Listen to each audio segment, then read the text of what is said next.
I urgently called Edward, explaining that our parents were gravely ill and that he needed to return home immediately. Despite my heartfelt pleas, he dismissed my concerns coldly, insisting he was too tied up with a work trip and accusing me of overreacting. He abruptly ended the call, ignoring my attempts to keep him on the line.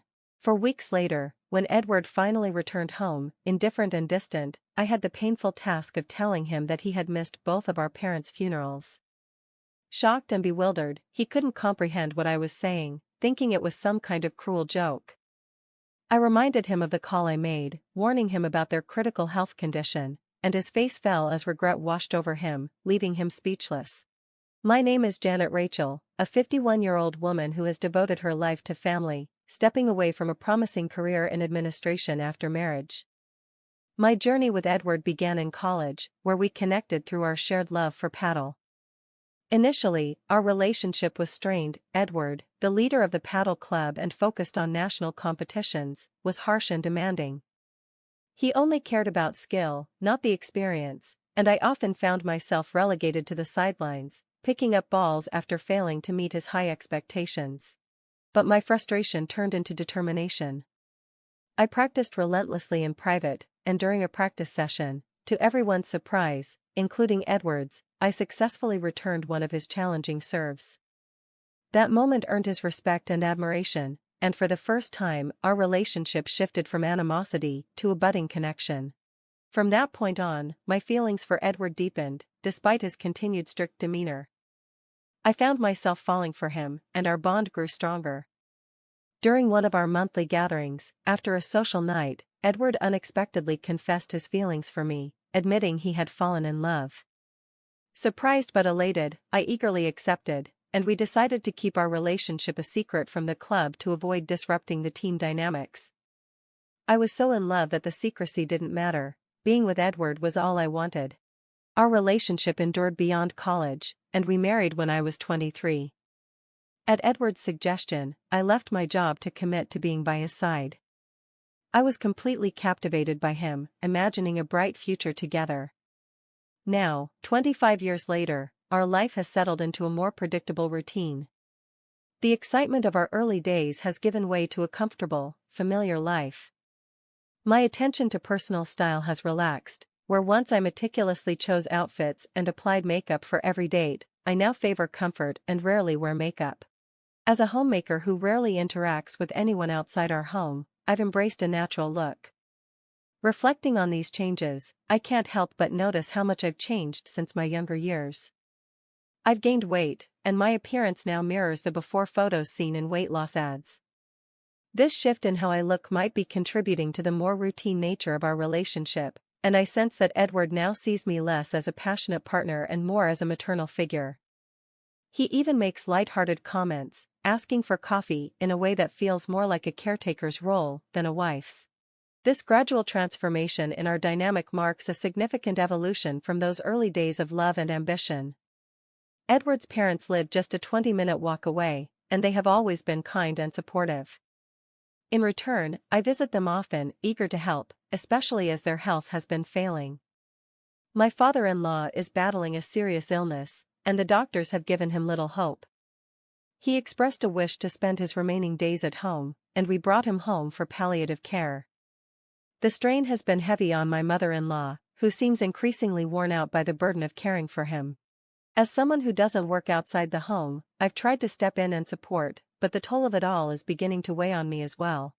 I've been helping my mother-in-law nearly every day, yet it's clear that the full responsibility of caring for my father-in-law falls on her shoulders, and it's visibly taking a toll. One evening, she asked if I could stay the night to assist her, her voice filled with hope. I had to decline, though, because Edward, my husband, expects me to be home every night. My refusal left her disheartened, her disappointment clear. Edward has a commanding presence, and he's never been one to help with household chores. He expects dinner to be ready and the house in order when he returns, and leftovers are not an option.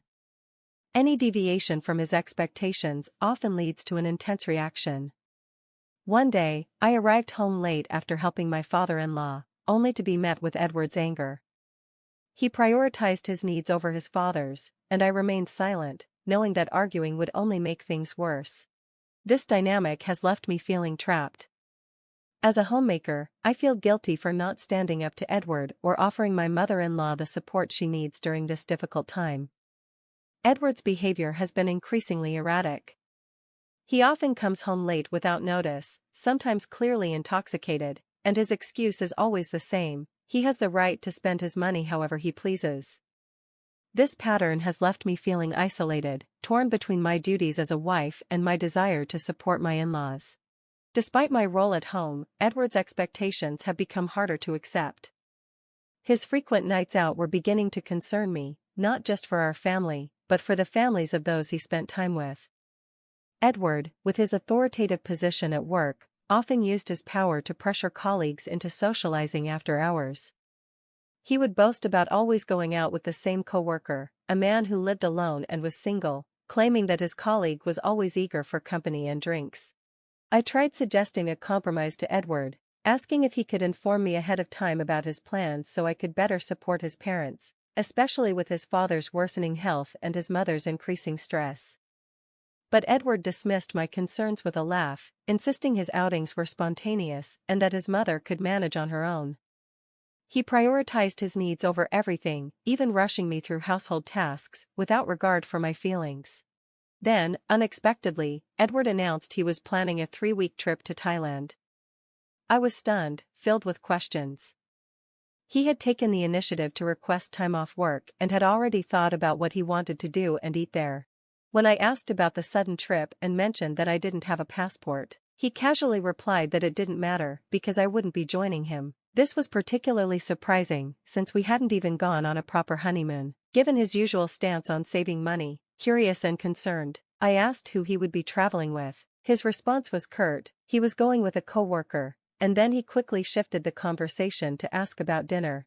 I knew pressing for more details would likely lead to an argument, so I reluctantly accepted the situation, my frustration simmering as I prepared dinner just as Edward wished. On the day of his departure, he left early in the morning, beginning his trip without a word of further discussion. By noon, I found myself reflecting on the dynamics of our relationship, recognizing how difficult it was to express my needs and concerns within the constraints set by Edward's behavior and expectations. In a moment of urgency, I called Edward, only to be met with impatience. "What do you want? I'm about to board a plane," he snapped, irritation clear in his voice. I pleaded with him, explaining the dire state of his parents' health and urging him to reconsider his trip. But Edward dismissed me coldly, claiming he was on vacation and telling me to handle the situation myself. His lack of empathy stung as he hung up, leaving my calls unanswered thereafter. Murmuring a quiet promise of regret, I resigned myself to waiting for his return 3 weeks later. When Edward finally came back, he seemed unaffected by the events that had unfolded in his absence. I confronted him with the news of his parents' passing, and he reacted with disbelief, questioning me as if I were playing a cruel joke. I explained the heartbreaking details of how his parents had deteriorated and passed away, despite my constant visits and care. Their sudden decline was something I couldn't prevent, and the guilt weighed heavily on me.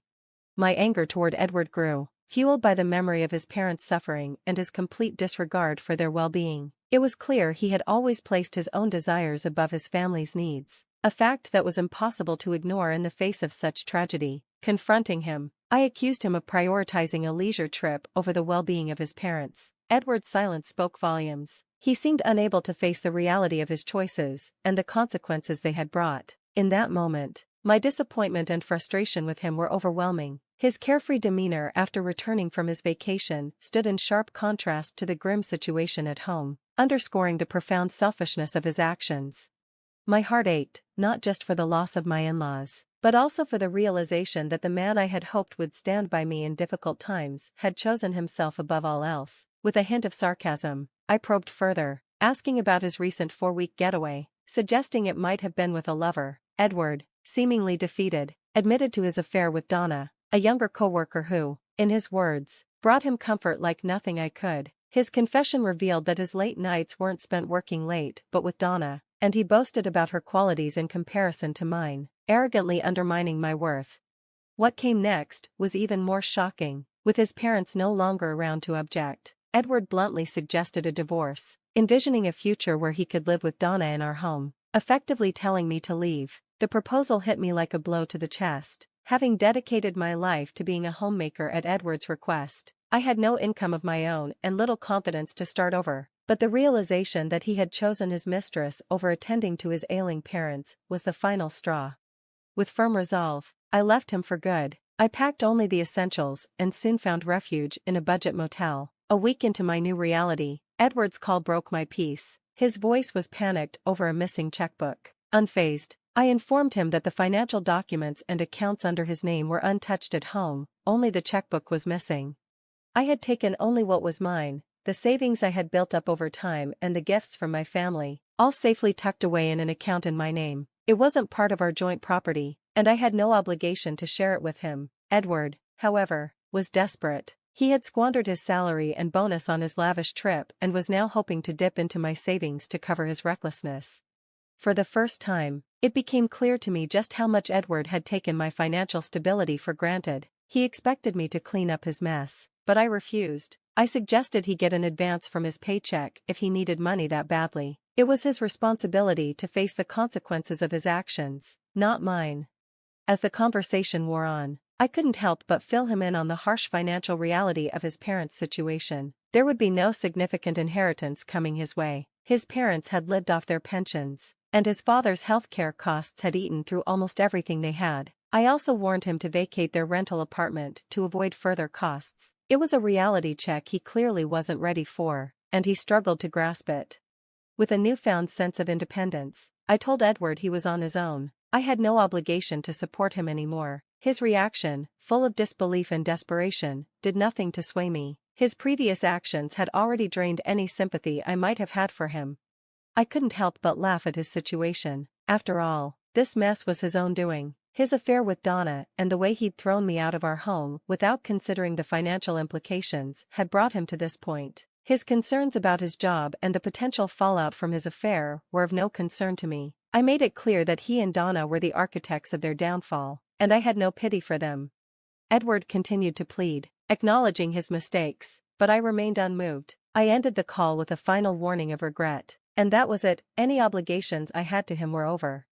The divorce process began soon after. Edward was initially hesitant, mostly due to financial concerns and the fear of his actions becoming public, but eventually, he was convinced by legal counsel to proceed. The divorce marked the end of a chapter defined by his betrayal and financial mismanagement. Thanks to my lawyer's expertise, the division of assets was favorable for me. Edward, who had already wasted most of his savings, found himself in a precarious financial situation after the divorce. He struggled to make ends meet, even dealing with the fallout from having to clear out his parents' apartment and cover the rental costs. Donna, who had originally sought Edward for professional gain, quickly distanced herself when the affair became public. She saw no further use for him and moved on, leaving Edward even more isolated. After everything unraveled, Edward sought to reconnect with me indirectly through our lawyer. His attempts to win me back and request financial assistance were relayed to me with a hint of irony. The desperation in his voice as he begged for help only reinforced my decision to cut ties with him completely. His financial struggles and inability to manage his life after the divorce were a direct consequence of his own decisions. Meanwhile, I had begun to move forward. I decided to re-enter the workforce and landed a part-time job at a local convenience store. It was a brand new experience for me, and I found myself enjoying it far more than I expected. I quickly adapted to the physical demands, whether it was manning the register, managing inventory, or keeping the store tidy. The work was a welcome change, and my manager even mentioned that I might secure a permanent position. It was a small, but hopeful, step toward rebuilding my life. Looking back, I see this chapter not as a decline, but as a midpoint full of potential. The end of my marriage wasn't a setback, but a launchpad for new beginnings. As I navigate this next phase of life, I do so with a renewed sense of purpose and joy, eager to embrace whatever opportunities lie ahead.